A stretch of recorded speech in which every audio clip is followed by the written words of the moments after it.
IHP Média, la chaîne qui vous édifie. C'est Noël. Tozongiti et Sika, l'évangéliste Bolazala qui va soit qui témoin l'évangéliste Bolazala qui n'a foi alors que malgré basunga na mbwa il est monté à ma belle salanga. Amen. To komati na butu wana to banjo sambela nzambe. Sambela nzambe nzamba tika biso te ya fongola mama Hélène la famille ya papa Noël miso. Nzamba banjo loba. Mono aza mosali nanga. Na pona ye utali bumwa mama na ye baluka ba boma ye banda bomwa na menga nzambe ne na protéger na boya. Parce que dans la mission il faut accomplir jusqu'à là na accomplir ya moté na pona ye. Na vie na ye batia milimo j'avais 12 esprits kati na nzoto na bando ye bati. Parce que tant ndoko na no beta ba mibali makais. Nazo beta ba mibali de fois bat bazo kamwa yango mona mwasi mo babeta nazo na mutabano beta ngazate.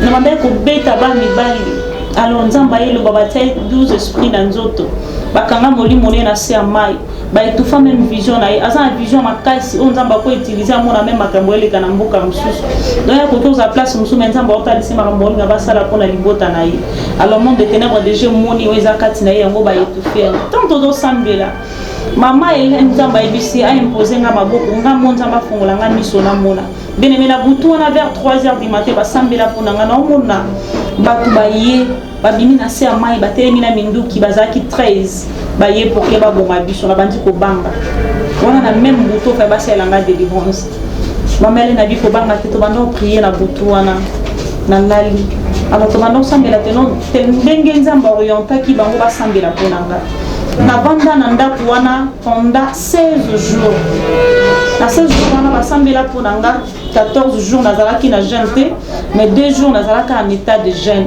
bafongola nga miso na omona na moi bangando nde bazwa oluka ngai babalisanga na se ya mai epa bangando sonke na yeba bato nyonso wana bakanganga na se ya balobi yo na se ya mai baadoraka yo raison pour laquelle omona na mokili ata moto aye pour kabundisa obanda kobeta même ba mibali ozana ba force mosusu ezala ya yo te parce que ozalaki reine na se ya mai et amona zeso na lali na olota ba couronne non l'autre va te voir melanga alors on a zaki plus focaliser na ba profession bando pesanga parce que bando ebisanga yo sala élevé nga sona mona couronne wana ba tetam sous par rapport à élévation za malakanga on zaki ba couronne moya mabe monde de ténèbres kanga ki miso malamu fongolinga miso mabe défendons là la bona mona na zamba bangando bazolanda nga na banguma son à l'amour qui n'expliquait toujours paraître na ngai son c'est pas pata na lotibo ando répondre nga ezana moka ndoto.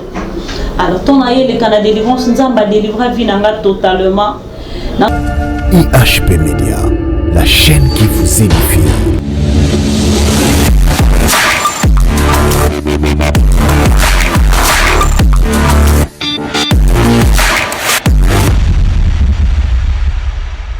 Merci de m'avoir retrouvé une fois encore sur votre chaîne IHP Média et bienvenue dans votre émission Parlement Céleste. Place Olola et Fumamaka, Place Olola et Lobaka et Place Olola et Okakabiso, Bananae, vraiment. Kola Pambola yo, Yom Tozuli Bakou, Yakolanda Lissou sous chaîne au IHP Média. Et laisse-moi te dire, Yabiso non, nous, tu s'abonner, tu mekempe, Kocha Mokolo, tu s'abonner sur cette chaîne pour nous voir toujours Makambotali Tata Nzambe.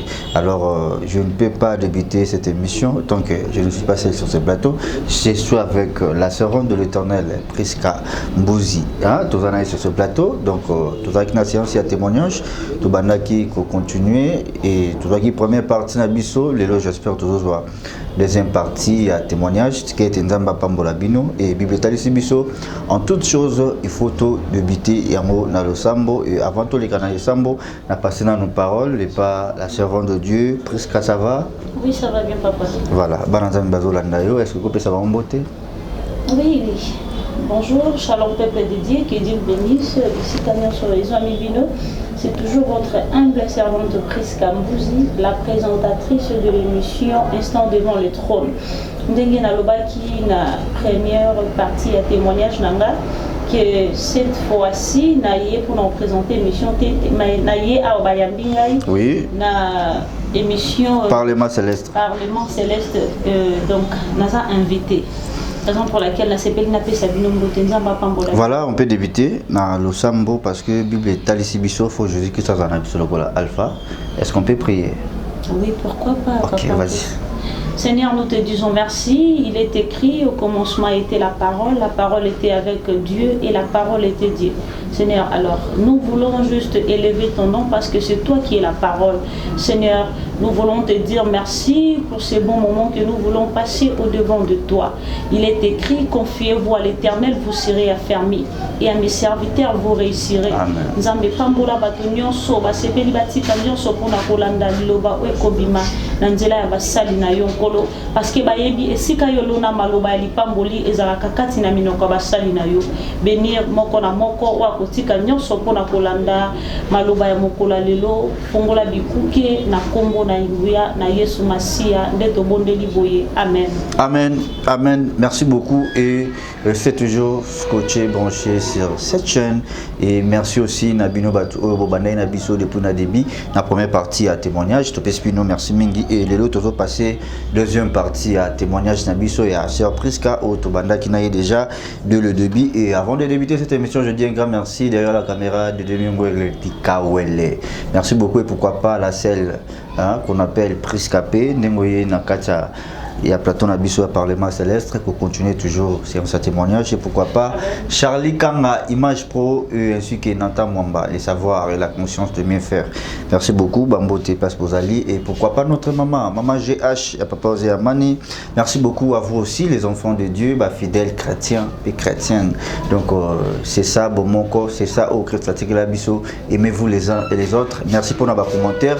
Et Kitoko, tout le monde qui vraiment colo à Pambola Bisso. Et merci aussi pour na oyo komela biso ba message dans la WhatsApp appel na bino et ça l'équipe biso très bien et merci aussi na bino bato bomeka un peu fortifié la servante de Dieu presque Mbouzi vraiment merci beaucoup na bananzambe nyonso bozola na biso alors témoignage facilité rester toujours scotché branché les autres soir deuxième partie il y a témoignage voilà pour nous ça moi rappelle que témoignage ya presque doka on a débit vraiment nengeni naissance na ezaki naissance moro mystérieux si on peut le dire parce que jour à Botamaki ezaki pe jour au papa nae akufaki et na ba moi ba conflit ya ba famille ya ba mike après ça tout le monde a ndengeni na première partie nyoka qui kolinga la servante de Dieu tant azaki na nos bébés alors ezaki ba maramoro ya compliqué et puis ba nae ko ça déjà que moi destiné moro meilleur ezali ndengeni à Jérémie car je connais les projets que j'ai formés sur vous.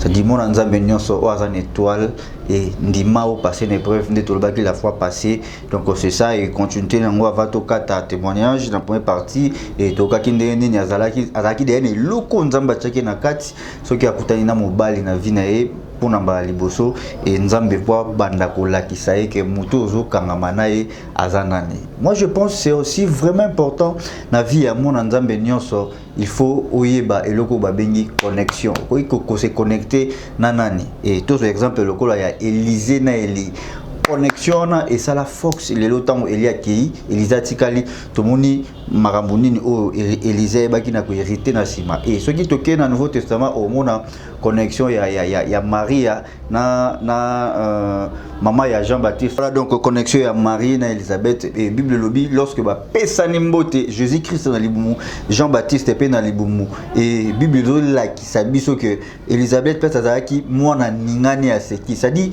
connexion est vraiment important nzambe fois talisa yo banani yo kanga marana bango même bami et toka ki sert presque na début azo talisa biso que eloko esala ki un peu meka ko dérouter mon qui ezalaki bami oyo abandé ko zana bango ça dit baloba mbuma moko et bebisa bambuma nyo somabe et laisse-moi te dire soko za mwana na nzambe ezana ba place oko kota ezana bato ko fréquenter ezana banzela oko leka ezape na ba oyo koki koleka te et surprise katali sa yibiso ndengeni nzambe ba abandaki kolakisa ye par rapport ya bato yo abandaki ko kangamana bango donc voilà et l'autre toujours la deuxième partie et puis tokataki juste place oyo c'était sur la relation avec les États-Unis, a commis déjà na Cameroun on a besoin soit na zola la té et ça le dernier ça le trouble mental aux autres mutu passi et puis moi na ya tante na ya mobile ya ki na même butu ayaki po alala tellement abimaki na ye bambiance na ye mbongo ebungaki. Donc bref tosuka ye wana j'espère non mbongo ebungaki voilà. Donc restez scotché branché et nzambe apesa yo kimia yo mutu bandai na biso depuis première partie c'est la deuxième partie et na chirurgie témoignage oyo eza pour édifier biso eza pour epesa biso pe force et lakisa biso que malgré otozali malgré souffrance peu importe problème aux autres traversés nango il va que Bible Lobby il est le rémunérateur de celui qui les cherche à Mimon Samara et Nzambe wa Mimon Sama qui na vie à servant de Dieu presque pourquoi pas à Mimon Sama Nicolo Yavina voilà tout débuter tout continuer témoignage na biso d'accord c'est presque oui papa voilà alors tozo ka aussi koyo garçon na koti cousin na yo abimi mbongo ebungi na sima eloni pasaki. Oui, peuple de Dieu, il y a un cousin et tante aiko bima mbongo ebungaki tantine lobi na ngwa ezwa décision lobi non suite s'agit na kota tana ndako nganga ke na ibana na yibi mbongo ono kota bien aimé na tongo wana to lia te bisonyo so 3 to bimi na ndako binonyo so 3 bisonyo so 4 le grand frère ma cousine nangai na la tante. Je m'en souviens tokina nanda kumo yanganga na Kimbanteke. Tokomi na Kimbanteke tanto komi tokuta batebele bavanda kiona. Tant abiso ki sazi so ke osenga na financer atambongo pour ke bolekisanga mutaliboso parce que nzoto ezanga pe bienté. Po ba yambanga na nuna yeba kana za juste na besoin na yeba na yibi mbongo na ndaku na ngai. Oui. Tanto koti et heureusement biso no bana to kota tantina koti batuni usana bana ko bia bibana bazami satu bazali banda. Bien aimé dans le Seigneur, moya na biso liboso ayo kota ma cousine ami balé a koti na ndako na tanga komi na tanga ngana kota ba bengana biso na ndako wana balobi na yebe bisa makamna ba na yelukani na kati ndako wana na bando lela na bina yebi na ngali kambute tantina ngalo bindengeni ba benganyo awa seke ba yebi yo mutozimbo wana na bi mama bando ebanga na yibate ndeni ngana koko yiba biloko na ozo ba kembongo bunge plus $3020 ngana yiba ngo pour que na sa na ngoni oza déjà grande fille tant so yibi ngo ke pesa mi bal na albito changer li sunda to ekende li susu na ndako moya nganga papa moko ba benga kai papa kopo wana bolongwe na ndako ba benga na kio solution ezwamite ba boinga na kota place wana ba bino bebisa makam na bango très bien to ekende na ndako mo juste na Kimbanteke unjili ba quartier 13 boy to no luka papa mo bo le carapé déjà na ba média na télévision voilà to ke papa wana ba yebisi biso azate azana boma to telema na Sainte Thérèse na njili tant ça bandi ko raisonnable dans ces cas photo kende na commune ya côté bateka bambasu na commune ya Selembao ya commune ya Selembao to telemi iye moko ay ko raison non dans na camarade na ngamoko abetela ngali solo église moko ezala na commune ya Barumbu église wana eza na commune ya Barumbu to kenda na église wana na veni kitoko tanto komi église yango eza pe basakoli ebele église bazata ba prophète ebele. Alors tanto komi kuna bayambi biso to vandi to kendela makamu susu to kendela mambombo tanto komi ba prophète wana to kenda ba prophète mono ya liboso abi azamba to ebele to kina wa mi balé parce que église ba prophète mena baze ebele na kati oui prophète abino bolu kambongo ezali nzamba lobi a déplacer mbongo wana parce que mosal na yaza na ndako na bino danger moko linga komela ye a épargner longoli mbongo wana pour ka épargner mosal na ye total ani biso misal.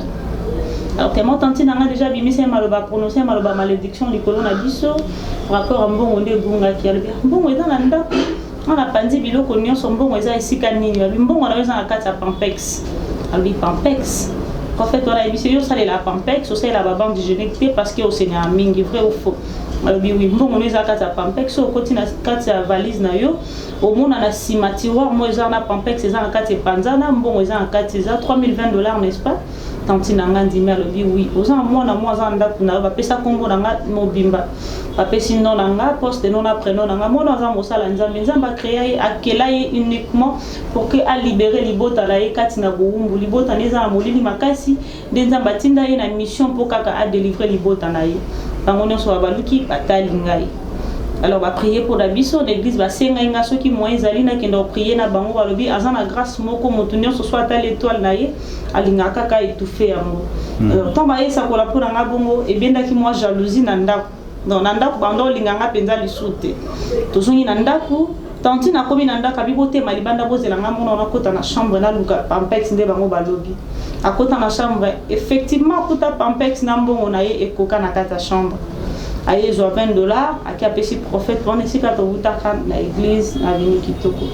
Je n'aimais bien que ma communion soit née les cas qui n'a comment qui vivre vie mon anda ka tanti nanga donc nazala ki susu emete donc na comment ko vivre vie moko très différente na bande ko na voilà to qui ne mwambango presque oui tango mbongo ebungaki ezalaki na moment oyo obandaki ko kamala la tête ba effet ya kosola na butu alors tout suite te ya relation na wana ya États-Unis bosuka ki ndenge nini est-ce que problème ba loba une église elingaki la yo à travers ye donc moi espace wana vide wana tout tika ki toto continuer oui nazo continuer nazo wana OK quand ils ont attendu na $20 aki pesa ba prophète wana ba sengenga si ya moyen nazo ngana ki prier na bango tanti na lobe po ani kaye pourquoi pas biso na soto ya to sambela na bino to kenda lisu butu moko prier wana ba ibisingai monde des ténèbres tinde satan et moko aye pour que a étouffer loko ezakati na yo parce que ozomi mona lelo za ne loko te mais lobby oko épate monde entier même ata libota no bondi mate ke za yo des fois ba te be ba lobo simbikisi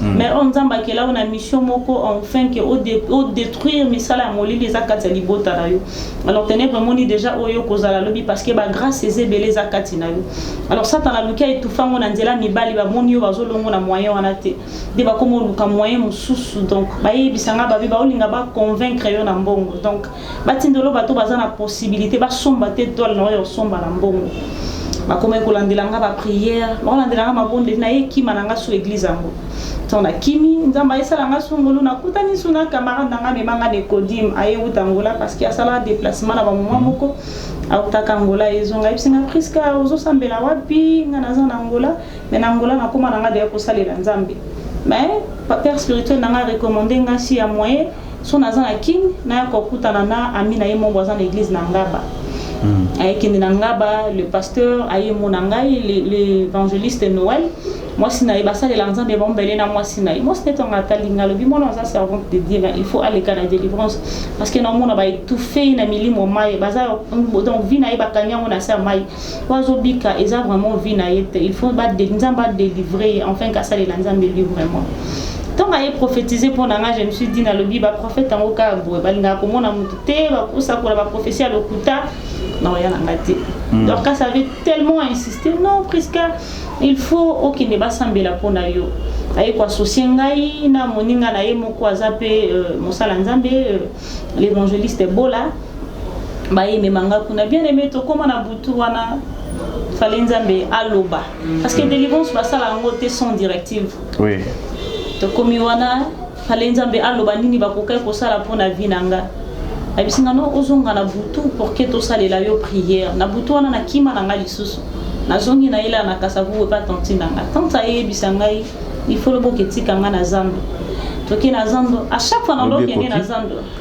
bokezando lobe ko kito ke zando tanta ye bisanga à chaque fois na lo ke na tanti nanga zando e bana ko melanga mingi so na keso mabilo na zando batum so bakabelanga bilo na yebiti na magasin mo na ndo so mabilo ko basaka mais na kutana mosala nzambe mo na yebiti so kazaka mosala nzambe so kipe mosala nzambe te ay bisinga oyeso masaka combien ça qui na ndo so na ndo discuter zaka $40 na bisinga na $25 ay bisinga no sako suka na $30 na bisinga na zana ngaka na $25 en soit $25 na pesa et singa na pasteur mais na linga pena pour ça d'échange à numéro na ngana batte mais na CP na yo na ndinga mabete étant que ma fille tout ça li échange à numéro alors aya ko lukanga tina ndako atonti na ngesika na zalaki oui soka yiko lukanga atala nga place mtute so non so ni atala nga kana mbundu na bisi yo so na nga ko lutala nga kana mbundu oh non abanda ko prophétiser pour na ngai masenga nga ba photo na ngai ne si ba photo na nga usana ngonuno ngina tsango na ndaku na nga pour que na tala kayo je me suis dit ah bon ndé na zape beaucoup kanga ka photo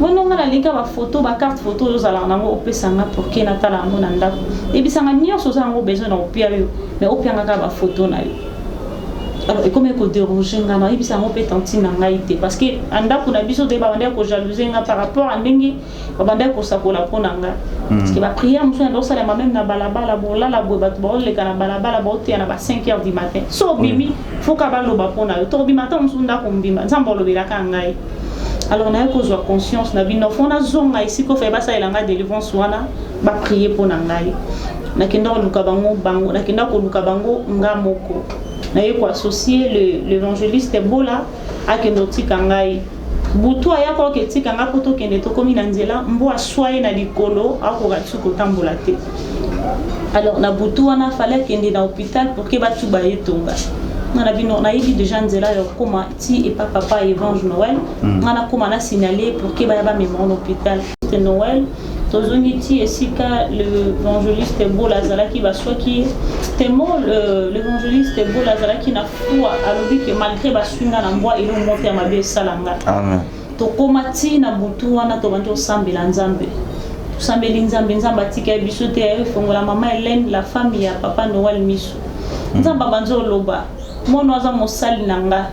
Na pona ye utali bumwa mama na ye banduka ba boma ye banda bomwa na menga nzambe ne na protéger na boya parce que dans la mission il faut accomplir jusqu'à là na accomplir ya moté na pona ye na vie na ye batai milimo j'avais 12 esprits kati na nzoto na bando ye bati parce que tant ndoko na nobeta ba mibali makais na so nazo beta ba mibali des fois bazo kamo yango mona mwasi mo babeta nazo na mutabano beta ngazate na manda ko beta ba mibali alors nzamba yelo babatai 12 esprits na nzoto bakanga molimo ne na se amai ba etufa même vision na asa vision makasi on nzamba ko utiliser mona même makambo eleka na mboka mususu donc ya koto za place mususu nzamba otalisi makambo nga basala pona libota na ye alors monde des ténèbres déjà moni weza kati na ye yango ba etufer tant todo sambela mama Hélène nzamba ibisi a imposé nga maboko nga monzamba fongola nga miso na mona benemela butu wana vers 3h du matin basambela pona nga na mona batu baye babimi na se amai batelemi na minduki bazaki 13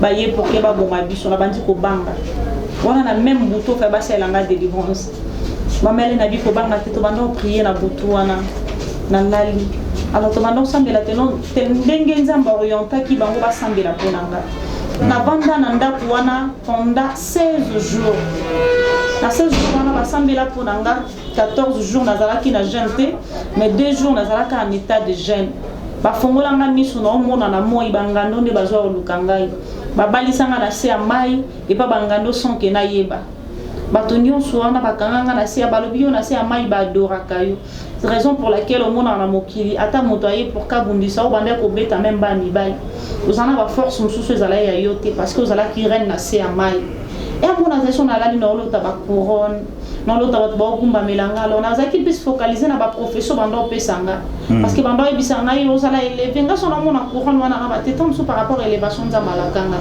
wala zaki ba couronne moya mabe monde de ténèbres kanga ki miso malamu fongoli nga miso mabe défendons là la bona mona na zamba bangando bazolanda nga na banguma son ala muki n'expliquer toujours paraître na ngai son c'est papa ta na lotibo ando répondre nga ezana ngoka ndoto. Alors, ton aïe le Canada délivrance nzamba délivra vie nanga totalement. Nazo ba osambela pona nga so na lana butu nzamba ola kisanga ndenge biloko mabe elongwa na nzoto nanga. Mukomsu na lala même atato na za muki na ndolo tano ke poto mais musu na ke poto na nazo voyager na kata cantine. Aza mama na kinda poto me na va na cantine. Mama lo biti yo linga kusokola mingi. Mama biso so na expliquer ka mama wani so na lali na butu na lota ndoto na ke poto na za na kata cantine me na kata mai. Parce que tant ando kola nando sokola ta 5 fois par jour. Maman le biteyo linga ko sokola mingi. Or ezaki ba biloko monde de ténèbres tsaki na vie nanga pour que va détruire bombo inanga. Ton aye le Canada délivrance Dieu m'a délivré. Nyonso ezala ki nzambe te na vie nanga e etikanga. Na tika ko mona ba vision na voyager na ba mai bangando balandanga lisusu te pendant la période de délivrance nangai nde bande ko évoluer jour à suka et délivrance nangai nazomona nzamba efongola nga miso na omona na moni mutu mo alati pembe afongoli maboko ayambi ngai azosokola ngai alors j'avais compris que nzamba purifier bon moinanga maintenant na commis prêtre pe na commis pur pour que na salela ye alors na komaki na vie moko ya kosali kotambola selon volonté ya nzambe et bien que ton aye le Canada délivrance satana tindela kinga bato ba piégenga bato ebele bayaka na vie nanga soi-disant bato babala ngai et na rencontre bato misato après délivrance nanga baye koya qui baza ba homme sérieux baye pour que babala nga mais nazaki plus focaliser na makambo nzamba yebisanga mutu nyonso oya na vie na yo na domaine ya mariage il faut zonga otu nanga abande ko prier nazo prier nzambe na osenga ba signe par rapport à bato baye na nzela nanga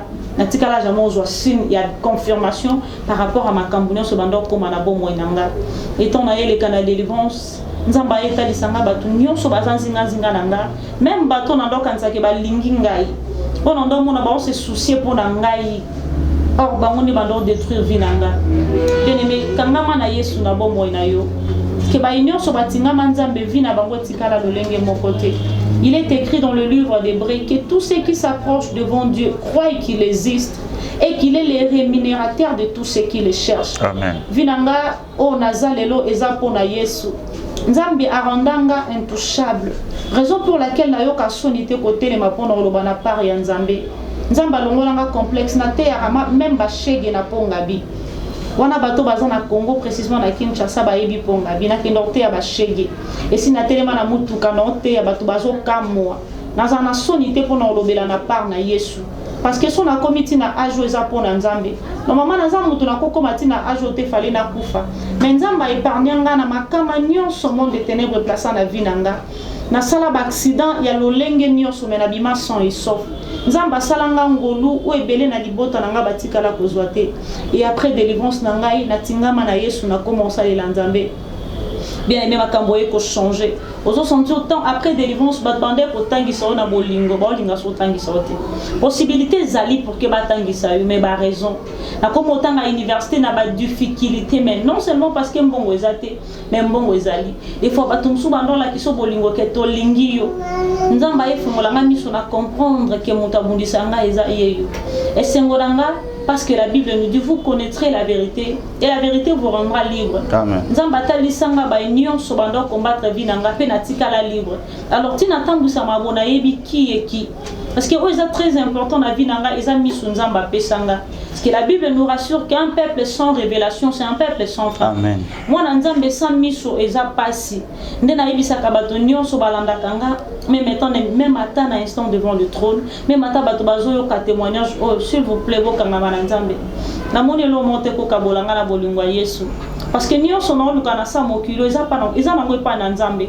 Mais nzamba sala ka prétente ni avant le temps. Mais il agit tant au temps na yeko kaka. Parce que retard est pas nzambe zalaka te. D'ailleurs c'est lui le maître des temps et des circonstances. Yenda yebini na so bongisa na tina bomo ina yo. Pona ba nyonso baza pressé ko luka bate kanzoto na bango pona mbongo. Ba jeune fille belé ba se rendre l'instrument ya plaisir pour bango na bango balaka ka bien non. Kabe le koleka. Mapango ekoleka mituke koleka mais liloba na nzambe ekoleka te. Mais n'oublie surtout pas que c'est la bénédiction de l'Éternel qui enrichit et qui ne l'a fait suivre d'aucun chagrin. Nzambe soka décida pambola yo bien aimé okobosa na ba pasi nyonso bika na bomo na yo na zwa décision après délivrance na ngana bima et pas na biso na banzambe ngana ovanda suna ndako batute na ovanda na église na comment ovanda na église na ibisa nzambe ti mukolo pesa nga adresse na ngande na okite église et jusqu'aujourd'hui na salle la nzambe na zana département intercession na salle nzambe l'évangélisation na salle nzambe na musique na pesa nzambe vinanga pe na ibisa nzambe ata na lobota bazo obligé babanga nzambe parce que nzambe ndaza soubassement nanga alors nzambe ndaza fondement ya vinanga naza obligé na salle la nzambe na ibisa nzambe ata na komi na niveau na tambola makolo ngulu na témoigner que Yesu azan nzambe ata na komi ti na niveau na komi kopola nzoto lokola Job na déclarer que mon rédempteur est vivant et il se lèvera le dernier. Bien-aimé, attache-toi au Seigneur tingama na nzambe pesa nzambe nyonso ya bomo na yo ndenge makomi ezoloba na psaume que confiez-vous à l'Éternel vous serez affermis et à mes serviteurs vous réussirez. Il est écrit dans le livre des psaumes, recommande ton sort à l'Éternel, mets à lui la confiance et il agira. Fais de l'Éternel tes délices et il te donnera ce que ton cœur désire. Amen. Nyonso ko lukana sa mokilo eza nango pa nzambe. Mettons mosozo zango te pozo lukango na ndenge ya pressé. Ko likana o apparence te pona yo mwana mwasi. Ko lukana yo o apparaître te yo luka o plaire motema na nzambe. Luka o sepelisa plus nzambe pour que na sa mokilo o vivre en paix. Parce que mokilo est fou la kamoto. Mokile kumisa kamoto. Mais ezela mabe enfin que etola. Mais nzambe soka sepela salo bolamu. Bien aimé ata bato libota na ba sangani ko ba luka ba kitisa yo ko simba te. Moka parce que nzamba zana yo elongo. Témoignage nanga ya mokola lelo yango wana o nazalaki nango ya kolobela peuple de Dieu. Nzamba lola pambola bino. Alingi bo s'attacher na nzambe. Bokomisa nzambe nyonso ya bino. Prière des à la soubassement na yo parce que la Bible nous dit en Matthieu chapitre 21 les versets 22 tout ce que vous demanderez avec foi par la prière vous les recevrez. Attache-toi au Seigneur, linga Yesu, mi pesa epai na nzambe, salela no nzambe na motema no mobimba. Dene nzamba futa ba nyonso ba luka d'ailleurs atikala na nyonga mutute. Il est écrit là tout accompli na montagne ya Golgotha. Nzamba na nyonga mutute. Atatu zo senga nzambe pesa nga libala voyage et ça pesa na yo. Comme sous conduite na yo ndezo kabola yo na nzambe. Parce qu'il est écrit en Ésaïe chapitre 59 le verset 1er que la main de l'Éternel n'est pas trop courte pour sauver, ni son oreille trop dure pour nous entendre. Amen. Mais ce sont nos péchés et nos crimes qui mettent une séparation entre nous et notre Dieu. Amen. Sois intègre comme Job. Ne sois pas insensé comme la femme de Moïse, plutôt comme la femme de Job, mais sois sage comme la femme de Moïse. Amen. Parce que la femme de Job, elle est une femme insensée, mais Sephora est une femme sage. Zala mwasi ya mayele même ata na yo mutoyo o sepelo tika nyonso pona ko kalilo bana nzambe na mokola lelo le banzambe mokola lelo yangwana nzambe ya pambola yo témoignage za la vie na yo bolanda kango enfin que est fortifié et édifié ko banga keloko mon côté David azoloba quand je marche dans la vallée de l'ombre de la mort je ne crains aucun mal. Amen. Car ta houlette et ton bâton me rassurent. Tu dresses devant moi une table en face de mes adversaires. Tu induis ma tête et ma coupe déborde. Oui, le bonheur et la grâce m'accompagneront tous les jours de ma vie. Et moi, j'habiterai dans la maison de l'Éternel jusqu'à la fin de mes jours. Amen. Zambazana nyonso zoluka bombo ina lobi nyonso. Nyonso malamu souhaita koza nango nzambe so aloba pesa yo zono yango. Ma une seule condition banga nzambe. Pardon koka ko banga nzambe kima mabe parce que mokolo yeso akoya yo nanga to yebite. Pourquoi on nous gagner mon kilo nyonso mais au perdre bombo ya seko bien aimé. Amen. Luko banga nzambe koka ko banga nzambe ndima baninga baseka yo mais yo pesa gloire na nzambe. Nzambalola pambola bino papa Brice. Voilà, merci beaucoup. En tout cas, témoignage de Salé Bissom bien, témoignage très édifiant. Comme on a vu que mon combat qu'on a vu choisi par Naïe, c'était bel et bien votre humble servante, la sœur Priska Bouzi et toujours témoignage Yakitoko et Mekin un peu fortifié Pébisso, surtout bateau toujours coutant na ba difficulté et aux hommes on dirait pour Nayo journée Suki Mokele Suki pour Nayo et laisse-moi te dire place Mutasukaka et sa place soit bandaka à Kesala et na loba ina début que aboya ko fa na voisin pour batba betaratolo que yeso ga voisin na voilà pourquoi à ça la choix likolo nzambe ya zala na yo et Matéa surtout na obenga Matéa parce que ça témoignage beaucoup aux écoles et ça peut rayoter parce que ça na ba te belé bazo traverser na ba moment oyo sur l'équipe or nzambe aibara komema toujours na lobaki na début que même le Seigneur Jésus-Christ avant là ta couronne ya gloire à la taille dans les côtés en Nzobé donc tu es obligé ya kutala il y a une chose oyo na raison na autant référence mo na Bible lekelanga Bible talisi biso histoire ya aveugle nu ça dit banda botama ayebi couleur rouge te ayebi vert te ayebi noir te mais la Bible nous dit un jour na chemin où azalaki akute na Jésus-Christ et tant akute na Seigneur Jésus-Christ tabo ki soyi na mabela sali on poto ta chena mis et bi si kinde ko sukwa na siloé avec le wana tikala ko mona nanu ma siloé te mayo kaka et c'est comme nous na vie na biso to ka nzamba pambola yeso pambola mais to mona non li pambolité or il est écrit en Jean Jésus est le chemin la vérité la vie et le ko azaki dia na chemin ya Jésus-Christ voilà pourquoi mona siloé to ala sur na tin na te ba conduire ya non, parce qu'à fin de chemin et surtout qu'il y a un proverbe 8, la Bible dit je marche dans les chemins de la justice pour donner du bien à ceux qui m'aiment. C'est-à-dire Christ est déjà là, mais est-ce qu'on a chemin où la justice est animée. Isaïe le biso observer ce qui est droit et pratiquer ce qui est juste. C'est-à-dire ça na chemin à droiture qui mamabe boya masumu okutana na Jésus-Christ avec le mona gisiloé et biso peto. C'est possible tout le monde a bénédiction na biso kaka so to fani na chemin en Christ azali.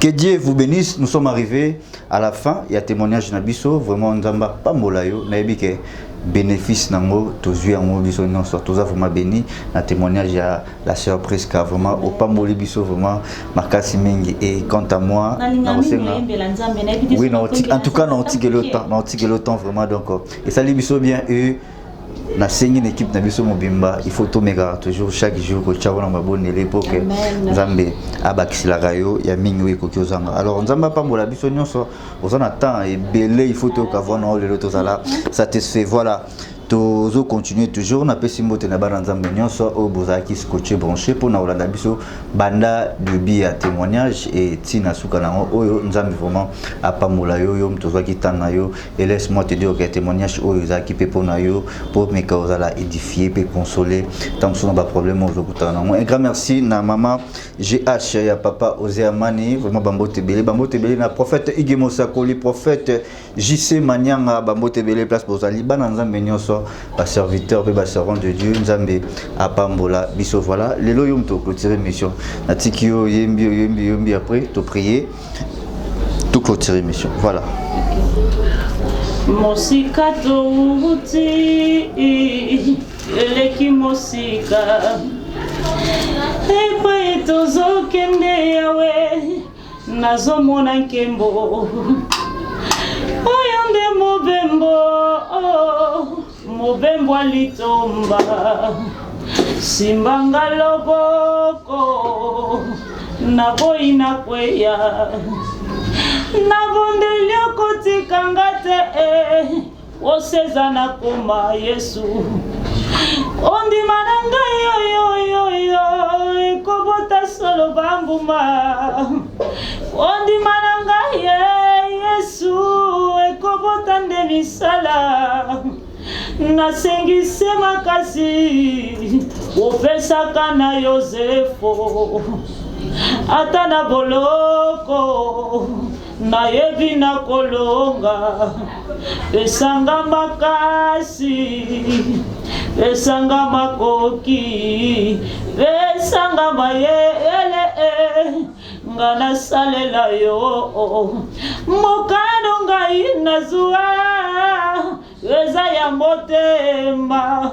nakotika yote na memye kulusu Yesu nasengisi makasi ya kozela bilaka Yesu ata eumeli nayebi na kosimba pesanga makasi pesanga makoki pesanga mayele ngana salela yo.